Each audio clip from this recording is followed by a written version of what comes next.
바닥에 누워 딱딱하게 굳은 새 한 마리. 초록색 바탕에 밝은 하늘색 깃털이 섞여 있고 꼬리와 배에는 빨간 무늬가 있는 천연기념물 204호 팔색조입니다. 지난달 남해군 남면 휴양마을센터 문 앞에서 죽은 채 발견됐습니다. 보기에는 왜 죽었을까 생각은 그냥 당연하게 유리에 부딪혀서 죽은 것 같아서 신문지에 싸서 이렇게 냉장실에 보관을 하고. 건물 주변을 둘러싸고 있는 산에 서식하던 팔색조가 유리창에 충돌하면서 사고를 당한 것으로 추정됩니다. 통영시 용남면 한 자연생태공원.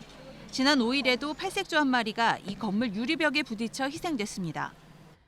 이 건물은 보시는 것처럼 건물 외벽이 전체적으로 유리로 만들어져 야생조류의 충돌 위험성이 더 클 수밖에 없습니다.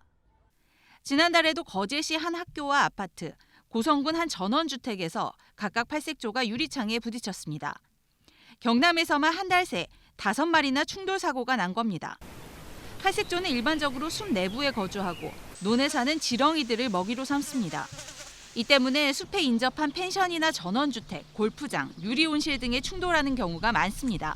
전원주택이나 이런 온실 같은 경우에는 유리창에 반사되는 게 현재 있는 숲을 반사를 하기 때문에 조류들이 그걸 바로 숲으로 인지를 하기 때문에 바로 날아가서 그게 유리창 충돌이 일어나는 것입니다.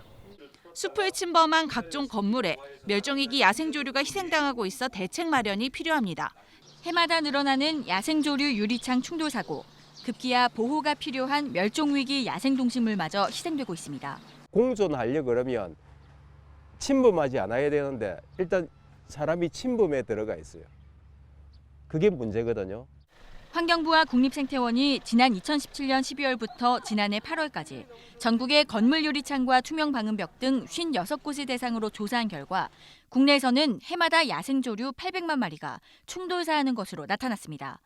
특히 충돌을 막기 위해 흔히 볼 수 있는 맹금류 스티커는 소용이 없습니다. 이 때문에 올해부터 환경부와 국립생태원은 5곱하기10 규칙에 대한 홍보에 나섰습니다. 상하 5cm, 좌우 10cm 간격에 조류가 인식할 수 있는 무늬를 유리창에 적용하는 겁니다.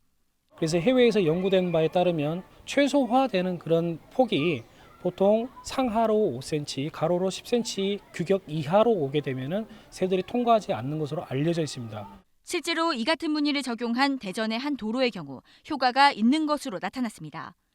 일정 간격의 자외선 반사 테이프나 아크릴 물감, 블라인드 등으로도 야생조류 충돌 사고를 막을 수 있습니다.